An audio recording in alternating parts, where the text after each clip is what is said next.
الحمد لله وكفى وسلام على عباده الذين اصطفى خصوصا على سيد الرسل وخاتم الأنبياء أما بعد فأعوذ بالله من الشيطان الرجيم بسم الله الرحمن الرحيم قال الله تبارك وتعالى في كلامه المجيد والفرقان الحميد إني وجهت وجهي للذي فطر السماوات والأرض حنيفا وما أنا من المشركين صدق الله مولانا العظيم إن الله وملائكته يصلون على النبي يا أيها الذين آمنوا صلوا عليه وسلموا تسليما اللهم صل على محمد وعلى آل محمد كما صليت على إبراهيم وعلى آل إبراهيم إنك حميد مجيد اللهم بارك على محمد وعلى آل محمد كما باركت على إبراهيم وعلى آل إبراهيم إنك حميد مجيد ذی الحجہ کا مہینہ ان قریب شروع ہونے والا ہے، اور جب ذی الحجہ کا مہینہ شروع ہوتا ہے تو مسلمانوں کے لیے دو عبادتوں کا اعلان کیا جاتا ہے۔ ایک عبادت کو حج کہتے ہیں، دوسری عبادت کو قربانی کہتے ہیں۔ مسلمان جو صاحب نصاب ہوتا ہے اور بیت اللہ کا حج کرنے کی طاقت رکھتا ہے تو وہ مسلمان اس مہینے کے اندر اللہ تعالیٰ کے اس گھر کو جا کر حج کا فریضہ ادا کرتا ہے، اور جو مسلمان حج پر نہیں جاتے اللہ تعالیٰ قربانی کا عمل ان سے انہی کے گھروں کے پاس اس ہی مقام پر مانگ لیتا ہے۔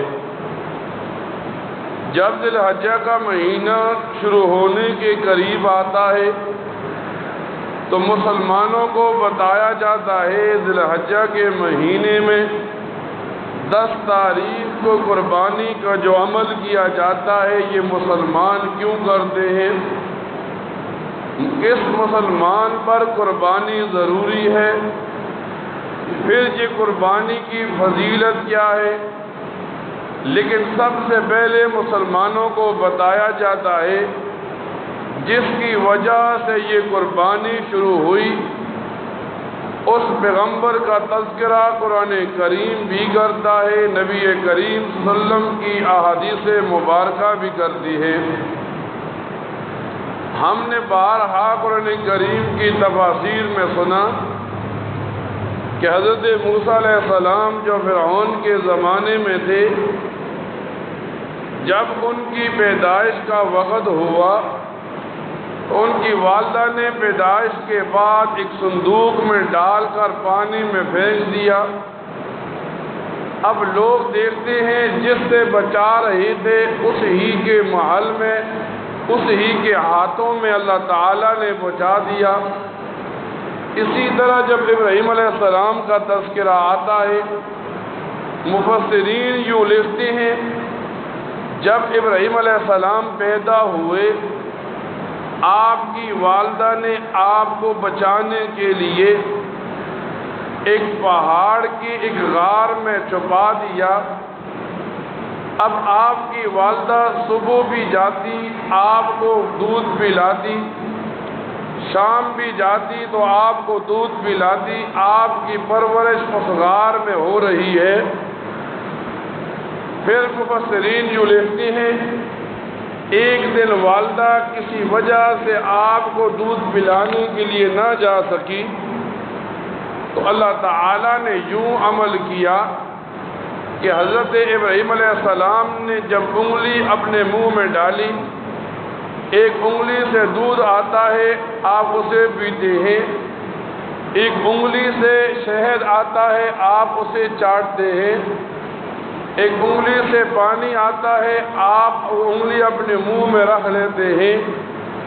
یعنی اللہ تعالیٰ نے آپ کی پیدائش کے بعد جو پرورش کا زمانہ تھا ساری دنیا کے سامنے رکھ دیا کہ کل جب یہ بچہ جوان ہوگا تو اللہ تعالیٰ اس سے کتنا بڑا کام لے گا۔ پھر فرماتے ہیں تقریباً 15 سال کے بعد آپ اس غار سے نکلے، اور پھر جب آپ باہر آتے ہیں تو اب معاملہ بڑا الٹ ہے۔ آپ کے گھر میں آپ کا والد بت بناتا ہے، لوگوں پر بیچتا ہے، اور لوگ وہ بت خرید کر ان کی عبادت کرتے ہیں۔ اب وہ بت خود کسی کو کیا دیں گے جن کی بے ہو رہی ہے، جنہیں بیچا جا رہا ہے، جنہیں خریدا جا رہا ہے، وہ بت تو خود اس قابل ہیں کہ وہ محروم ہیں۔ جیسے آج کے اس زمانے میں لوگ اندھے ہو جاتے ہیں، اور پھر اندھے ہونے کے بعد یوں ہوتا ہے وہ کسی قبر پر جا کر قبر والے سے سوال کرتے ہیں مال کے لیے، اولاد کے لیے، حالانکہ قبر والا تو خود مجبور پڑا ہوتا ہے۔ آج ایک مسلمان سوچتا ہے کہ جو بتوں کی عبادت کرتے ہیں وہ کتنے کم عقل ہیں، لیکن خود مسلمان ایک قبر کی ڈیلی ایک قبر کے اوپر جاتا ہے اور مردے سے جا بجا سوال کرتا ہے۔ اب ابراہیم علیہ السلام جب گھر کے اندر آئے، آپ نے یہ معاملہ دیکھا تو آپ کے دل میں ایک تڑپ پیدا ہو گئی کہ میں اس رب کو ڈھونڈوں جس رب نے مجھے پیدا کیا، جو تمام جہانوں کا رب ہے۔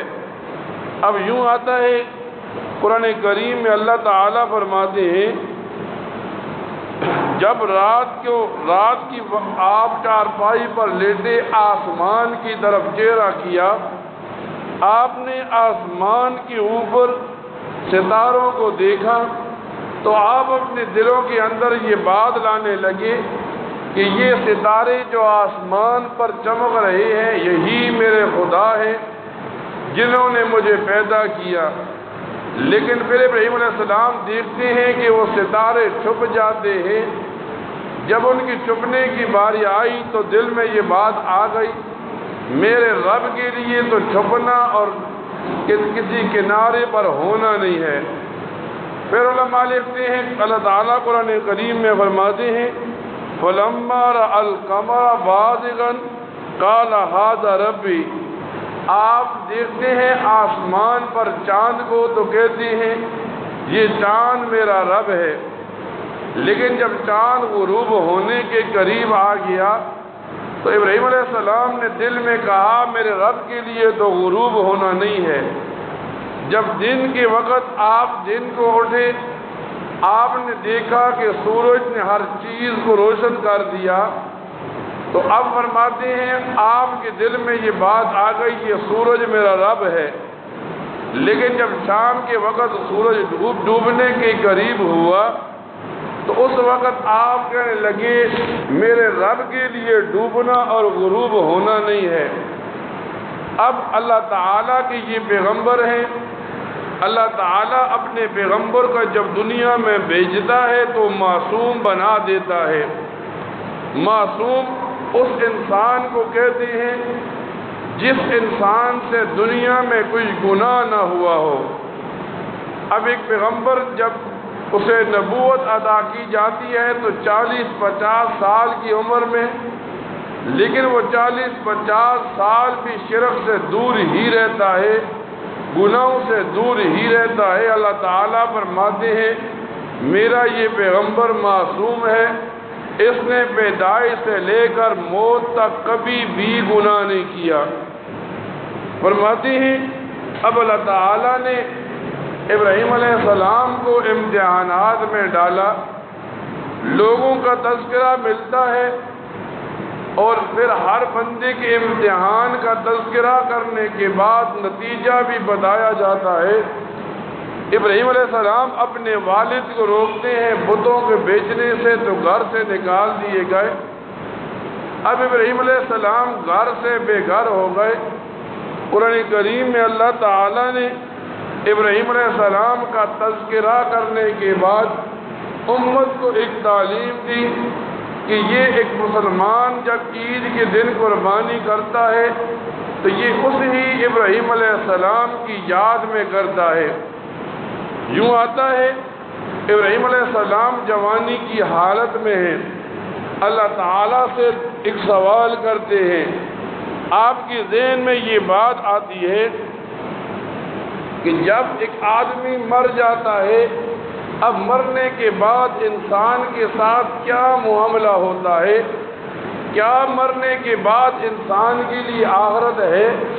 قبر میں انسان کے لیے زندگی ہے؟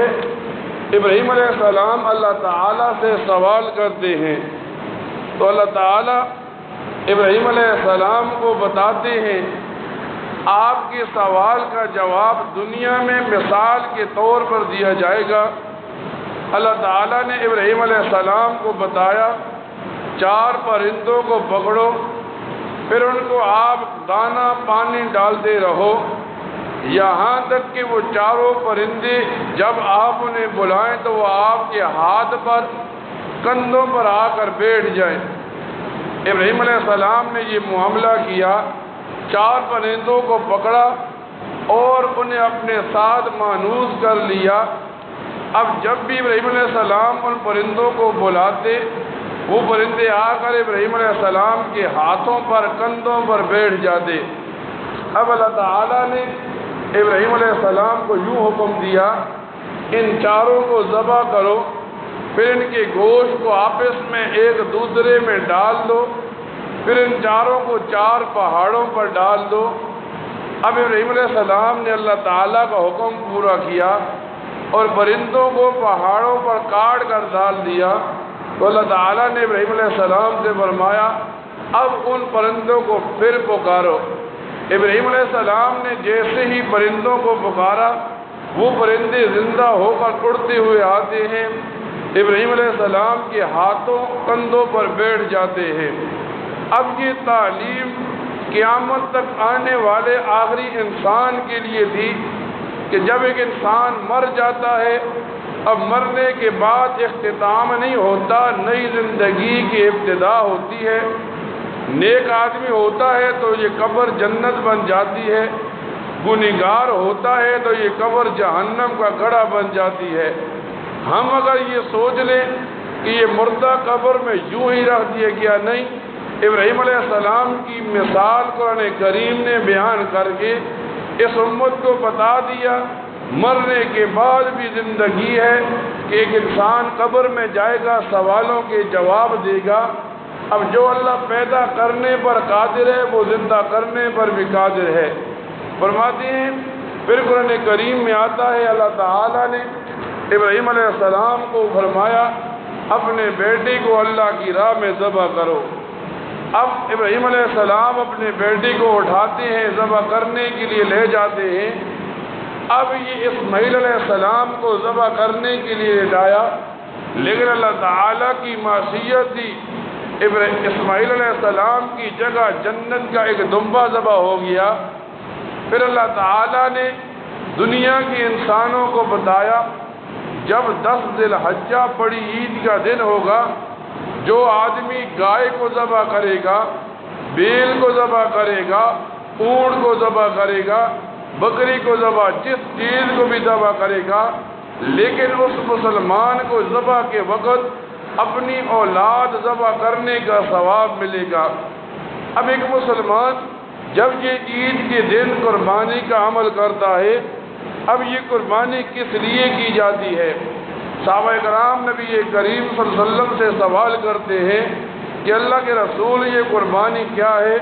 تو نبی علیہ السلام نے فرمایا یہ تمہارے دادا ابراہیم علیہ السلام کی سنت ہے، جب انہوں نے اپنے بیٹے کو ذبح کر کے تمہیں ایک مثال قائم کر دی۔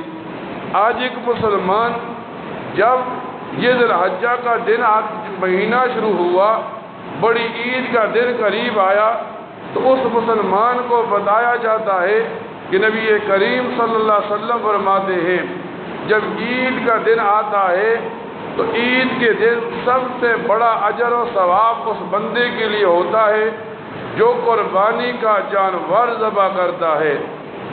اب یہ تعلیم امت کو کیوں دی؟ لوگ دیکھتے ہیں جانور کٹتا ہے، اب لوگ دیکھتے ہیں جانوروں کا خون بہتا ہے۔ اللہ تعالیٰ قرآن کریم میں فرماتے ہیں کہ اللہ تعالیٰ کو نہ تمہارا گوشت ضرورت ہے نہ خون ضرورت ہے۔ اصل میں یہ ہوتا ہے جب ایک آدمی قربانی کا جانور خریدتا ہے پھر اسے اللہ کی راہ میں ذبح کرنے کے لیے لٹاتا ہے، فرمایا جب وہ آدمی قربانی کے جانور کو ذبح کرنے کے لیے لٹائے اور جیسے ہی ذبح کرے اب اس قربانی کے جانور کا خون زمین میں بعد میں گرتا ہے، اللہ تعالیٰ کے ہاں پہلے قبول ہوتا ہے۔ اور جس مبارکہ میں آتا ہے نبی کریم صلی اللہ علیہ وسلم فرماتے ہیں جب قربانی کا جانور ایک بندہ ذبح کرتا ہے اس جانور کے جسم پر جتنے بال ہوتے ہیں ذبح کرنے والے کو اتنی ہی نیکیاں اس کے نامہ اعمال میں لکھی جاتی ہے۔ تو صحابہ کرام سوال کرتے ہیں اللہ کے رسول ہم اونٹ ذبح کریں یا بھیڑ ذبح کریں؟ اب ان کے جسم پر بال نہیں ہوتے، اون ہوتی ہے۔ تو نبی کریم صلی اللہ علیہ وسلم فرماتے ہیں فرمایا ہر اون کے ہر بال کے بدلے میں ایک نیکی اس مسلمان کے نامہ اعمال میں لکھی جاتی ہے۔ اب جب یہ ذی الحجہ کا مہینہ قریب آیا ہر مسلمان کو یہ کوشش کرنی چاہیے کہ جب ذی الحجہ کا مہینہ قریب آ جائے تو وہ اپنے مال کا حساب کرے۔ اب اگر اس کے پاس اتنا مال ہے 52.5 تولہ چاندی کے برابر نصاب ہے، 7.5 تولہ سونا کے برابر نصاب ہے، تو اس مسلمان پر قربانی لازم ہو جاتی ہے۔ اب ایک مسلمان صاحب نصاب ہونے کے باوجود قربانی نہیں کرتا تو نبی کریم صلی اللہ علیہ وسلم یوں فرماتے ہیں جس بندے پر قربانی واجب ہو اور وہ بندہ قربانی کا عمل نہ کرے اس مسلمان کو چاہیے جب عید کا دن ہو تو وہ ہماری عیدگاہ میں بھی نہ آئے۔ اب اتنی بڑی وعید نبی کریم صلی اللہ علیہ وسلم اس لیے بتاتے ہیں کہ قربانی کا یہ عمل اللہ کے ہاں بڑا محبوب ہے اور ابراہیم علیہ السلام کی وہ یاد تازہ ہو جاتی ہے۔ آج ایک مسلمان نیکی کے سارے کام کرنے کی کوشش کرتا ہے لیکن جیسے ہی جب کوئی مالی عبادت کی باری آتی ہے مسلمان پیچھے ہو جاتا ہے۔ حالانکہ جب بندہ اللہ کی راہ میں زکوٰۃ دیتا ہے، عشر دیتا ہے، صدقہ دیتا ہے تو اس سے مال میں کمی نہیں آتی بلکہ مال پاک بھی ہو جاتا ہے اور مال میں اللہ برکت بھی دیتا ہے۔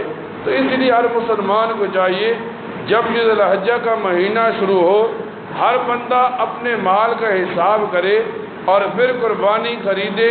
جب 10 ذی الحجہ کا دن ہوگا جو آدمی بھی قربانی کرے گا اللہ تعالیٰ قربانی کو بھی قبول کریں گے اور جتنے بال ہوں گے اس کے جسم پر اتنی ہی نیکیاں اس مسلمان کے نامہ اعمال میں لکھ دی جائیں گی۔ اللہ تعالیٰ سے دعا کیا کریں اللہ تعالیٰ ان باتوں پر عمل کرنے کی توفیق عطا فرمائے۔ وآخر دعوانا ان الحمد للہ رب العالمین۔